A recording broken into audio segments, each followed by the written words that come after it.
But what is hypnosis? Is everyone receptive to it? How has it developed? The father of medical hypnosis was a Scottish surgeon, James Braid. In 1853, Braid was late when visiting a patient. When he arrived, the sick man had his eyes fixed upon a candle flame and seemed cut off from reality. Pain no longer tormented him. Braid then had the idea of plunging his patients into a similar state, which would give them, he reasoned, a kind of mental anesthetic. Medical hypnosis was born. While the pioneers of medical hypnosis knew how to take advantage of the effects, they knew nothing about the origins or nature of hypnosis. Hypnosis is close to mental states that we experience daily without asking ourselves why.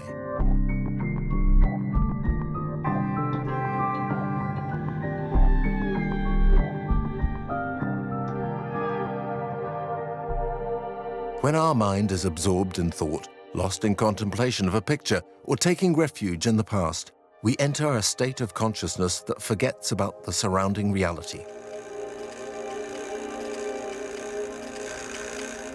Hypnosis consists of provoking this mental disconnection.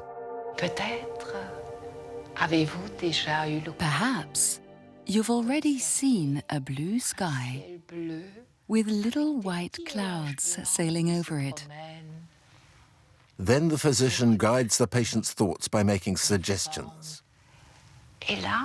And there, you might perhaps find the shape of an armchair, and you can take the time to settle yourself in it.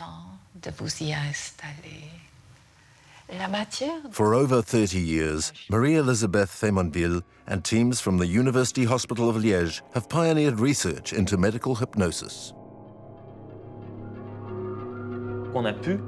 We've been able to identify a network of consciousness, consciousness of the external world, everything which we feel through our senses, and also that sort of internal consciousness, that little voice that speaks to us and by which we are absorbed when under hypnosis. We are in a little internal world and disconnected from that which surrounds us.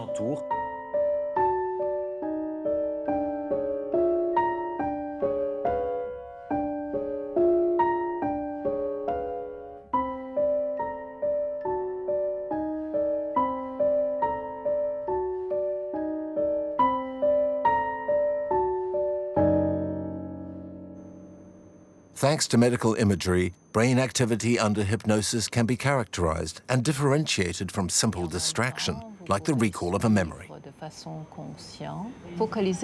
Focus your attention. And now I'll ask you to go and find nice things in your memories. And enjoy this moment by looking at all the details of what is around you there. So here in a normal state, these regions of the brain are blue, which is the network of consciousness of our surroundings, what is felt. And here in a state of distraction, which means that episodes from the past are being relived. But without hypnosis, and brain activity is always present. However, under hypnosis, there really is a kind of disconnection. All this region is disactivated, and it can be seen to disappear. Analysis of cerebral imagery is accompanied by a qualitative study of the sensations felt by the volunteers. As well as the questionnaires, I've got one or two little questions to ask you as well. How deeply were you absorbed in your memory, and did you notice any details? Oh, yes. Can you explain? I was in the woods, and I was walking. There was a carpet of leaves, and I could feel the coolness and smell it all. The brain of the volunteer behaved as if the experience they described had really happened. The sun. While cerebral imagery shows that the network of consciousness of surroundings is disconnected under hypnosis, other areas of the brain are very busy. It can be seen that in these regions, which are rather visual, and which are important for feeling and for movement as well as for emotion, there's quite strong activity under hypnosis. Yes, so there's a big difference between thinking or remembering something and experiencing it under hypnosis. Because hypnosis activates these regions as if things were really being seen, really felt, as if you were really moving.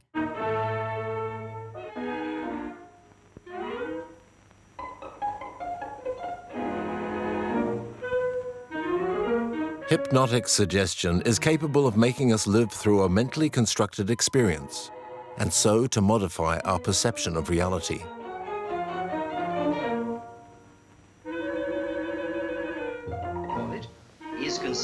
It's this power which makes hypnosis particularly interesting as a means of escaping pain. In this condition, he can feel no pain. Your arms and your hands are without sensation. Mowbray, the long needle. Carter, give me your right hand. As you observe, the needle has been thrust completely through the subject's hand. No feeling, no pain. This lack of feeling is the one infallible test of profound hypnosis. Even though this film, made in 1945, is a little exaggerated, hypnosis can really treat pain. Paralyzed following an accident, Patrick Colson suffered from sharp pains and cramps in his legs. Drugs and chemical treatments no longer helped. He turned towards hypnosis with Dr. Faymonville at the Liège hospital. Hello, sir. How are you? Fine, thanks, just fine. Really, it's a completely new life. Yes, completely. In terms of my pain, I can manage to get above it, to manage it more easily. So when I'm in pain...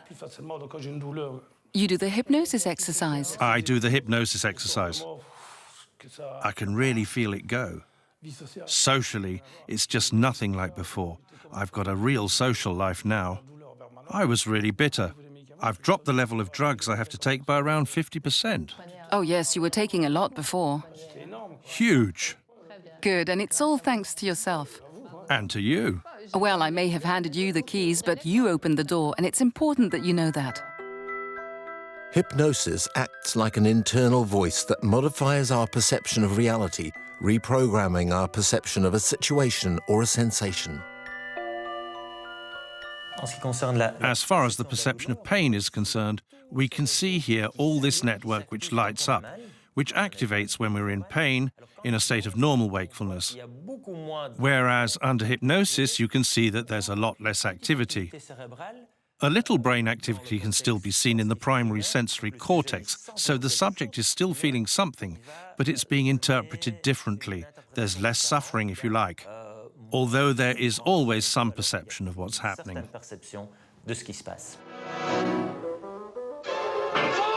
When somebody experiences pain, we see activity in multiple areas of the brain. It goes to the sensory cortex, which processes where the stimulation was, how big it was. It also goes to the limbic system, anterior cingulate cortex, where information is processed about, is this something I should be worried about? Is this something that should make me suffer and make me frightened? It also goes to the other parts of the brain, the frontal cortex, that processes, what does this sensation mean? Is it dangerous or is it okay? When all those work together to say the body is in danger, the brain then creates pain.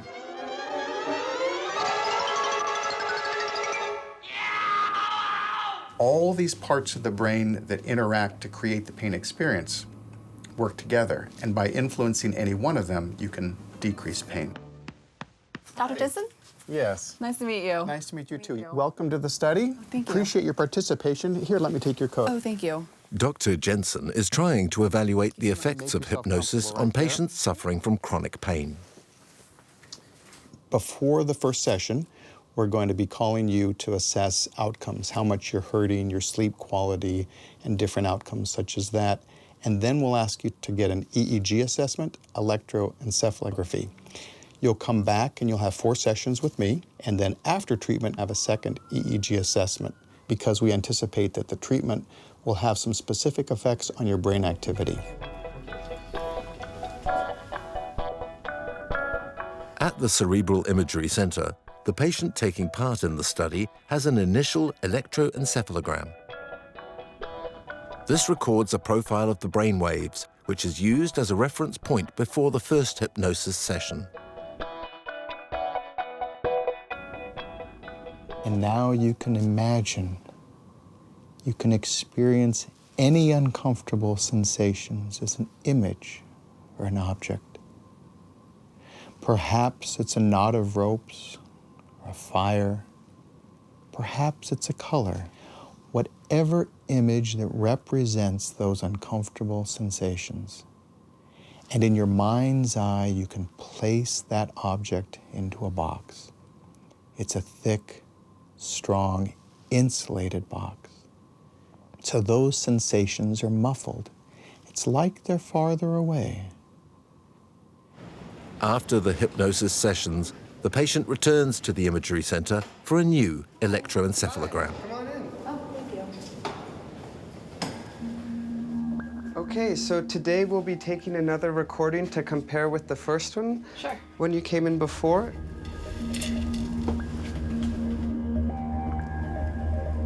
I'm going to ask that you close your eyes and use whatever skills or techniques you learned. EEG recordings allow us to understand the effects of hypnosis on brain activity. With hypnosis, we see a greater increase in this very slow wave activity called theta waves. These waves correspond to a relaxed state and improve mental availability. One of the things we found in our studies is that many patients report not only that their pain is reduced, but they had these other beneficial effects as well. They're sleeping better, they feel more calm, they feel more in control of their emotions. How are you doing? That was very relaxing. So hypnosis has side effects, but they're universally beneficial. You compare that to medications for pain, such as opioids, that cause constipation, that cause breathing difficulties, that you can get a tolerance for, even addicted to. If there were a drug that produced the pain reduction benefits of hypnosis, plus gave you a sense of well-being, a sense of control, a sense of calmness, that drug would be a blockbuster. Everybody would be on that drug. You'd be a billionaire. But hypnosis is free. I mean, once you learn it, you have it. However, for 150 years, medicine has favored chemical and drug treatments for pain. The invention of anesthetics, such as ether in 1850, and then later nitrous oxide, opened the way to domination by chemical anesthesia, and medical hypnosis was forgotten. For several years, certain practitioners have been rediscovering its virtues, especially in anesthesia during surgical operations. At the Liège hospital, Dr. Joyce has become a specialist in hypnotic anesthesia. Hello, madam, how are you? Before the operation, he goes over the key points he has established with the patient in a previous consultation. So I'm going to remind you that if you want a little definition of hypnosis, as I said yesterday, hypnosis is a modified state of consciousness. So it's not a dream, it isn't sleep, you remain conscious, and so you'll keep your perceptions and you'll feel the surgeon touching your throat. So it's a modified state of consciousness, and what modifies it will be a memory that you'll relive. It's really a natural process. This patient, who will undergo a thyroid operation, has opted for hypnosedation, which is a combination of hypnosis and local anesthetic. 8,000 patients have already been operated in this way at the Liège hospital. You'll feel this sensation of comfort spreading closer and closer, a little like waves making their way up a beach. Dr. Joris will, little by little, guide the patient to pleasant memories of an afternoon she spent bathing in hot springs that she has chosen to relive. While I'm moving your head a little, you can imagine that you're having a nice bath or a shower. And while your throat is being wiped with a cool liquid, imagine what you will feel is the shower water trickling over your throat, around your neck, over your shoulders. And as it runs over your body, it increases your feeling of comfort even more. And now what happens around you in the room doesn't matter to you anymore. You're just listening to my voice and the music. And while a piece of material is placed over your face, you'll just sit there calmly. Hypnosedation reduces operation stress appreciably, as well as the secretion of hormones linked to this. We've been able to show that under hypnosedation, the production of hormones is less than is released when a general anesthetic is administered. But what's even more astonishing and interesting is that when there is surgery, there is inevitably an inflammatory reaction. But we've been able to show that hypnosedation reduces the intensity of that inflammatory reaction.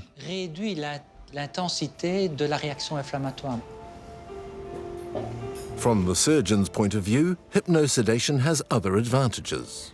We realized that bleeding was easier to control because the patient was in a more natural state and there was better vascular control than there is under general anesthetic.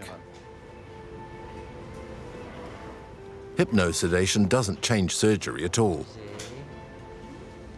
The anesthetist has a different role from what they must perform for a general anesthetic using chemicals. A general anesthetic is a reversible pharmacological coma.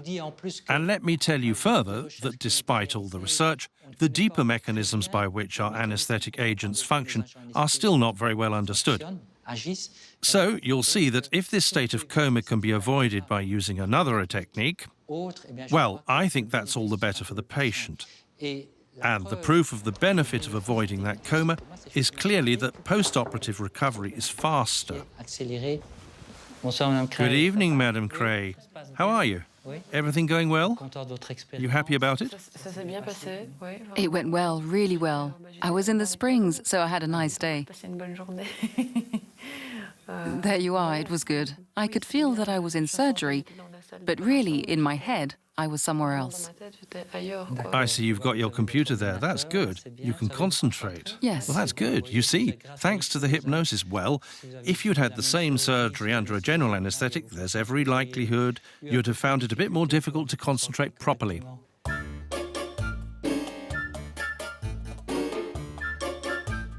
In France, it was not until 2013 that medical hypnosis was officially recognized by the authorities. Dr. Jean-Marc Benhaim convinced the Faculty of Medicine to create a specialized training cursus. More and more doctors are discovering this new approach. All medical studies are made on a basis of intellectual understanding, but hypnosis opens up another field which I would call sensorial. We'll do an exercise, if you agree. I'm going to ask you to take an object. Often, in the first lesson, the students, the doctors, perform as if they were patients, experiments to disturb, to disconcert and confuse the senses, so that later they can use that with their patients. It becomes confused, and I know just what force I should apply. But am I holding anything?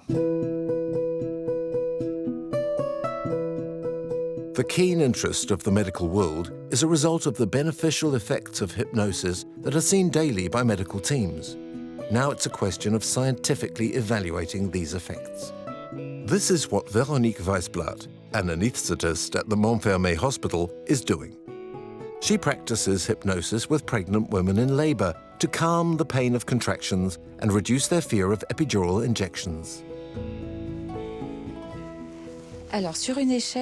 So, on a scale of 0 to 10 of fear, what number's your fear? If 0 is no fear of an epidural and 10 is maximum fear. What number are you? 7. 7. So what I'm going to ask you to do now is to swing forward at your own rhythm, calmly. And Beatrice will help you. The method associates non-verbal hypnosis, in the form of a light swing backwards and forwards, with suggestions made by Véronique Weisblatt. Now you can walk in a place that you once liked. A place you like now. A place where you feel at ease and safe. Veronique Weisblatt has made a study of 155 women, which shows the effectiveness of hypnosis.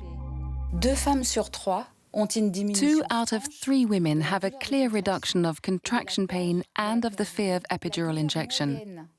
The average pain, which was at 7.5, falls to 5 out of 10 after hypnosis. And the fear of epidural injection, which was at 5 on average, falls to 3.2 for all the women. Evaluating the benefits of hypnosis interests official health institutions like INSERM in France. Juliette Guéguen is the coordinator of a report which has listed studies led throughout the world. While in Germany these studies have been given a lot of aid, in France they have had little support. And what means did you have to make this study? Goodwill? Everyone's goodwill, but absolutely no institutional financial help. While the effects of hypnosis on pain have been proved by many studies, the approach of public authorities to this therapy has been somewhat timid.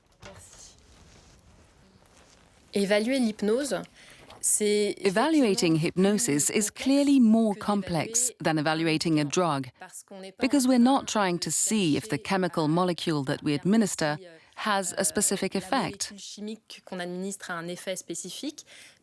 Instead, we're taking account of an act where there are potentially many different components that play a role, sometimes in synergy, and the interactions between the practitioner and the patient play a major role.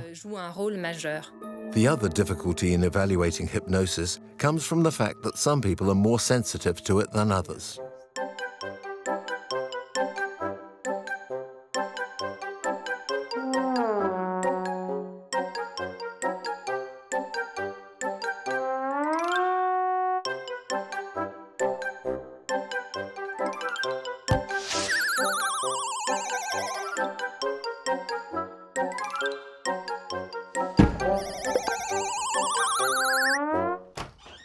So before using hypnosis, it's a good idea to test the hypnotic sensitivity of the subject. We have developed a test that we can use both in research and clinically to reliably determine how hypnotizable a person is. And what that involves is a brief induction into hypnosis and then a series of instructions for a hypnotic-like response to verbal suggestions. So you get a score from 0 to 10.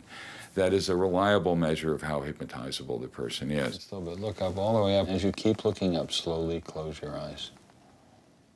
Close, close. Take a deep breath.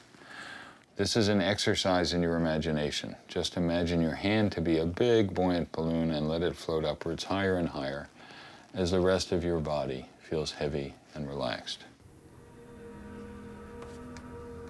Can you describe what that feels like, Patricia? Feels like kind of like wind is pulling it up. Does your left hand feel as if it's not as much a part of your body as your right hand? It does feel that. It does feel not as much a part of your body. All right, thank you. That's the end of the test, and you're very hypnotizable. Well, your score is 10 out of 10.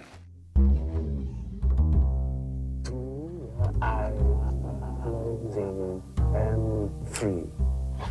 Want to sleep. There are reliable and very stable differences between people in how much they're able to experience hypnosis. So about 10% of the adult population is extremely hypnotizable. All in all, about 2/3 are at least somewhat hypnotizable, and about 1/3 just aren't hypnotizable at all. Dr. Spiegel is looking for a neurological signature linked to the hypnotic sensitivity of the subject.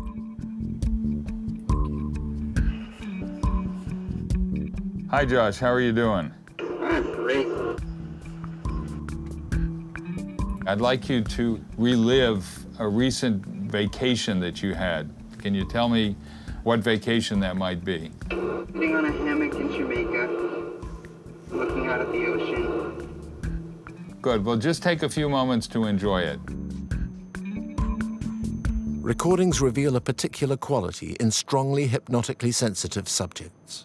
The question we were trying to answer was, is there something different about the activity of the brains of people who are high versus those who are low in hypnotizability? So the conclusion was that the coordination between these two regions, where we worry about what to do and we plan and conduct activities, is more coordinated among high hypnotizables than it is among low hypnotizables. And that can help explain the absorption you get in hypnosis, where you're just fully engaged in what you're doing and you're not worried about whether you should actually be doing something else. All right, make a fist again with us. So a person who is very sensitive to hypnosis doesn't judge the experience offered to them and fully participates in it without analysis, with no other thoughts.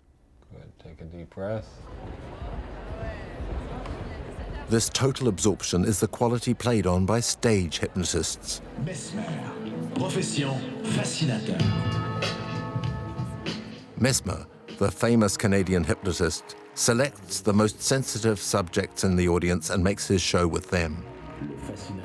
I do a test and I find the 15% of the audience who are the most sensitive. I ask them to come up on stage, and in less than 5 seconds, they fall into a state of sleep. And that's a technique which I've developed over the years. I don't even need to touch them now. I look at them and hup, they fall asleep. So there is a connection, which is the difference between this and hypnotic therapy.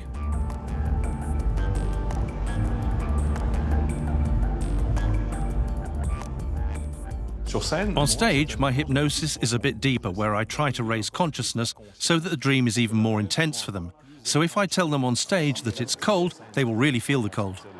It's 0 degrees, and you're starting to feel cold, colder and colder. The person enters a somnambulist state of hypnosis. They can do things, they can see people around them, can hear sounds about them, but at the same time, they're in the dream that is offered to them. They're in the imaginary world that is offered to them. And now open your eyes and see where we are. Ah, we've gone back to the Stone Age. We're all Cro-Magnon men, with little legs, little arms. Move your legs like this. Good, we can walk now. Some people are scared of hypnosis. It's a little bit like the fear of the unknown. It's quite normal, because we don't really know what hypnosis is. It's not dangerous, and it's not a control by the hypnotizer of the hypnotized. There's complicity created between the two. It's more complicity than control. And we can be reassured to know that if something is too difficult, morally to accept, or physically impossible to do, you'll wake up or block the suggestion. The volunteers recruited by the hypnotist become E.T., box like Rocky, or pilot a jet like in Top Gun. Altered perception by suggestion, which is spectacular in shows, can also be measured in a laboratory. At the University of Stanford, Dr. Spiegel shows that, under hypnosis, our sensorial perception is modified. Okay, Patricia, we're getting ready to get started. Are you okay? Yes. Good. Slowly close your eyes, take a deep breath. Dr. Spiegel's subject is a volunteer under hypnosis. She's in a cerebral imagery machine, which allows the regions of her brain which are active to be seen.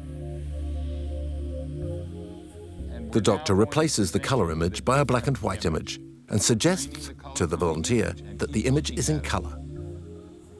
What do you see now, Patricia? It looks like you put colors there. It looks like I put colors there. Can you name some of the colors you see now? There's definitely green, there's yellow, and purple, and pink, and blue, and it's a dark brown. For this volunteer very sensitive to hypnosis, color perception is the result of a mental projection, shown by analysis of the zones of the brains active during the experience. What the study showed was that when we gave the hypnotic suggestion that they were looking at color when they were actually looking at black and white, we showed an increase in blood flow in the color processing regions of their brain. So believing was seeing.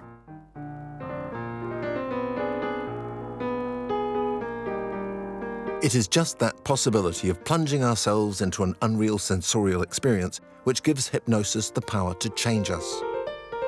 Its field of application could be very wide: losing weight, stopping smoking, getting over a phobia, managing stress, beating repetitive mannerisms. Never before has hypnosis been so much in favor. The reticence associated with hypnosis is fading, and an ever-growing public is becoming interested in it. Hi, Tina. Come on.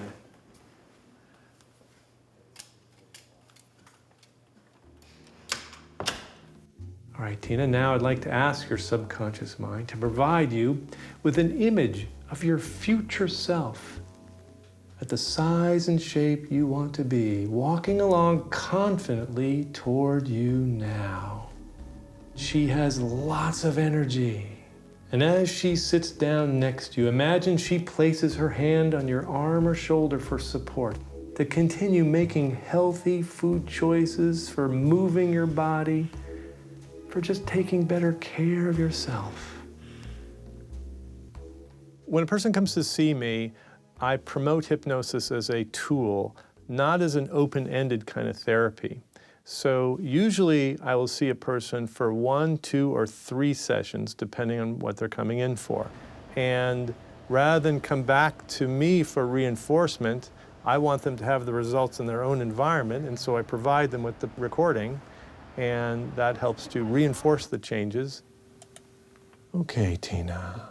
The more you relax, Tina, the more your body trusts you. Sometimes the body stores fat as protection or insulation from other people or feelings.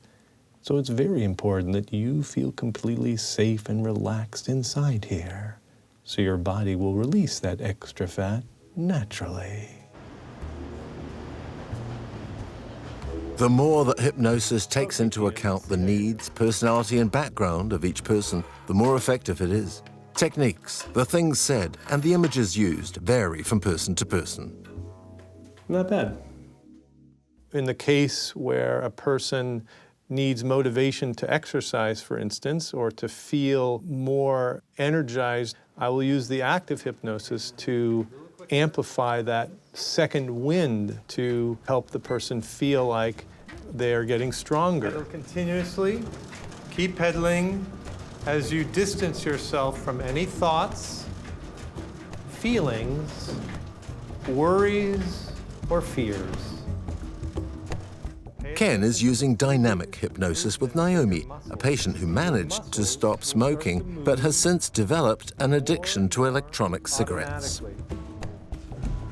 You are now recharging your body with the constant motion of your legs, filling it with energy. Pay attention to how good that feels. We are often caught up by particular ways of looking and experiencing ourselves. And what hypnosis often allows us to do is it allows us to actually look at ourselves from a different vantage point.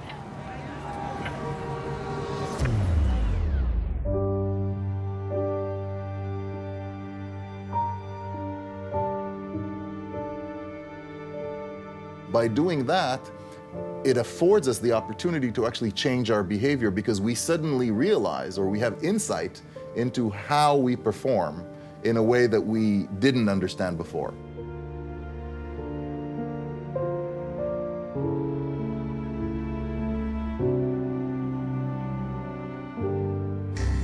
Hi everybody, let's get this experiment going. Professor Raz has developed an experiment which shows that hypnosis can modify the sensorial cognitive processes of our brain which act without our knowledge. What I'm going to ask you to do in a few minutes is I'm going to have each one of you sit at a computer, and you are going to be looking at a face that is going to be uttering some sounds. Your job is to look at the images, listen to the input that you get over your headphones, and basically note down whatever it is that you're hearing. What Professor Raz doesn't tell the volunteers is that the only sound heard in the headphones is ba, while in the picture, the speaker pronounces other syllables, such as pa or fa.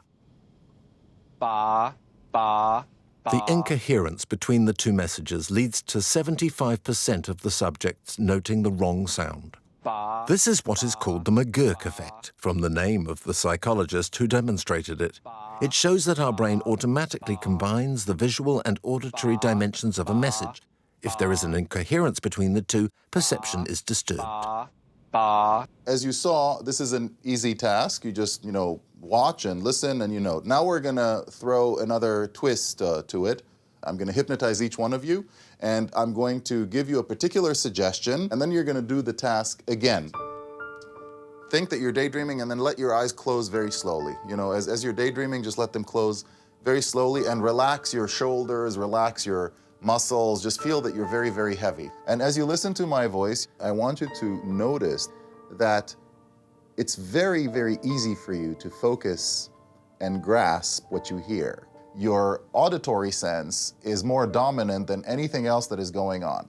This super hearing is going to be very important when you do the task again, because with this particular skill, you'll be able to hear very quickly and immediately report on what sound you just heard from the computer.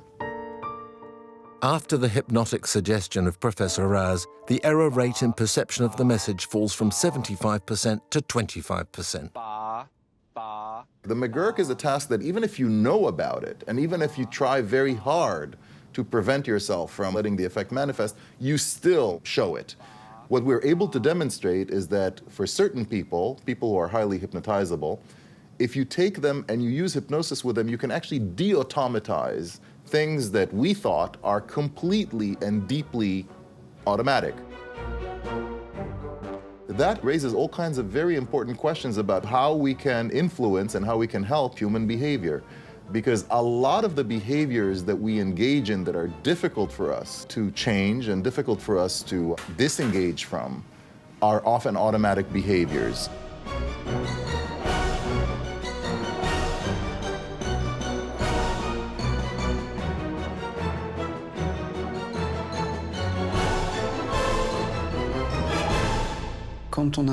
When we question a smoker, they know it's expensive and it kills, and it has a nasty taste, and reason has no place in it, so it becomes irrational. The person must feel that the reflex which will heal them doesn't come from reasoning, but from a corporeal perception. So in the end, hypnosis makes the body reappear along with its sensations. To sum up, hypnosis makes you feel more than understand. Dr. Adrian Chabosh stimulates release for this patient who is suffering from stress episodes. There are zones of the body which can feel the effects of stress and tension. And when you feel there is a tension, okay, there you are. Release. See what there is that's pleasant or interesting in that release.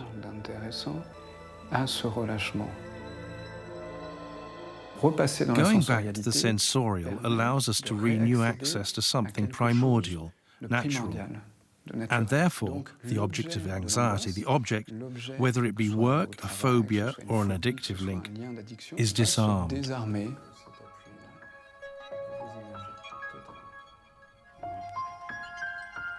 So that a subject can feel what opens them up to suggestions without rationality forming a barrier, their brain has to have access to a very special degree of consciousness. Dr. Giuseppe De Benedictis has succeeded in characterizing this degree of consciousness by quantifying it. Starting from a technique derived from the electroencephalogram, he can number the brain waves associated with different levels of consciousness. This experiment consists of measuring the level of consciousness of a particular subject at a given moment, and in the end, it allows us to produce an indicator, which we call a bispectral indicator, which is calibrated between 0 and 100. 0 corresponds to a total absence of brain activity, or brain death. 100 is the activity of complete wakefulness. For reference, the indicator was 65 for subjects under general anesthetic. For volunteers under hypnosis, Professor Benedictis recorded an indicator between 77 and 92. The lower the bispectral indicator, the deeper is the hypnotic state. The indicator variations show that the hypnotic state is a dynamic cerebral process during which the brain works in a particular zone of consciousness.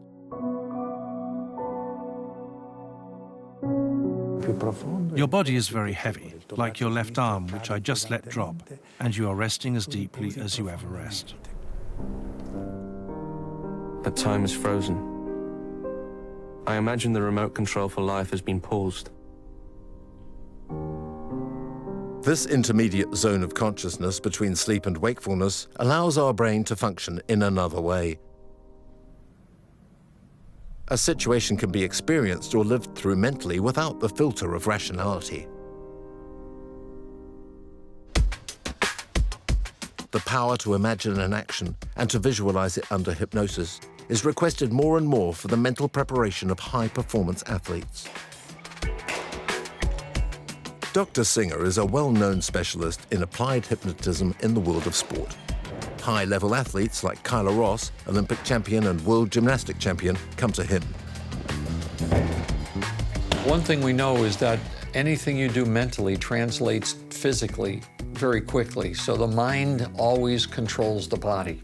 So if we do something very powerful and very positive for the mind, it will help the body. So a lot of times an athlete needs to use hypnosis in order to perform physically to their best consistently.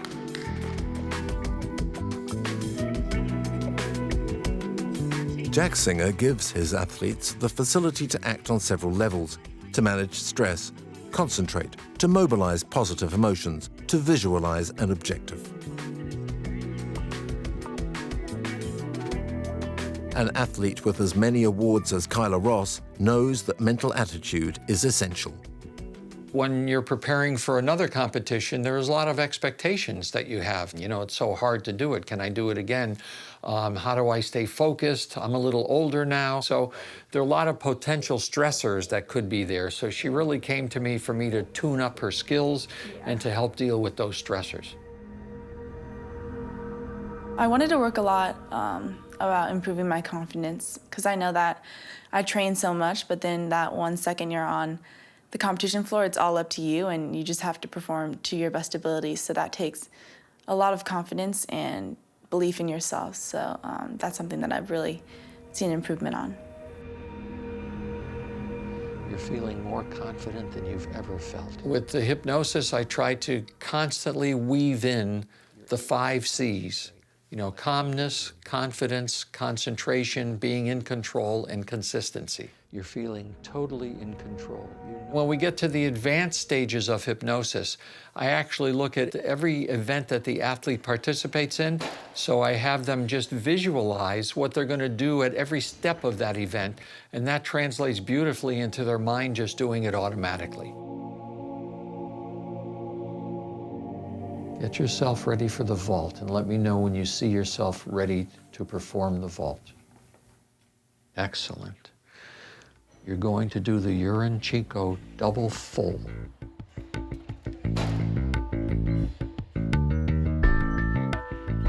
So excited, so pleased with yourself, so happy with yourself. All of the years of training, all of the years of sacrifice, all of the years of concentrating, all of the years of focusing, all of the years of confidence building have all paid off. You have performed magnificently, and you're so proud of yourself. Everyone is so proud of you. To prepare for challenges which demand 100% of his physical and mental resources, Bertrand Piccard also turns to hypnosis. I began hypnosis when I needed to prepare my sleeping and waking rhythms for my first transatlantic balloon race. I was very scared, and my fellow team member was too, that we'd be attacked by fatigue and incapable of recovering. And then I started to take hypnosis courses. Without knowing all about it, it was simply to be able to manage sleep. Hypnosis has always had a magic side in people's minds, and it was the same in my own head when I began. And in fact, what is magic isn't the hypnosis, it's the human being when they move out of their comfort zone and they can have the tools to relate better to themselves with their own internal resources.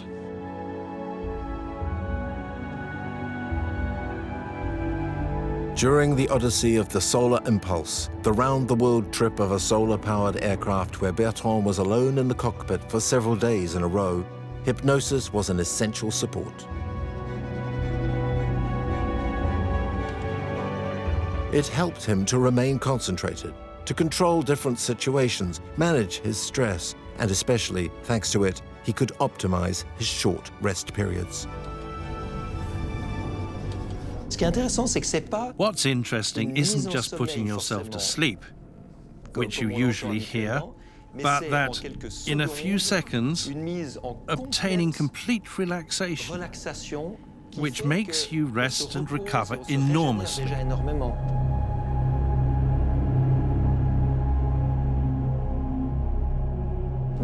During training in the flight simulator, I was fascinated to see that the moments when I recovered best were in a hypnotic state, without sleeping, and that this was a lot more effective than when I really slept.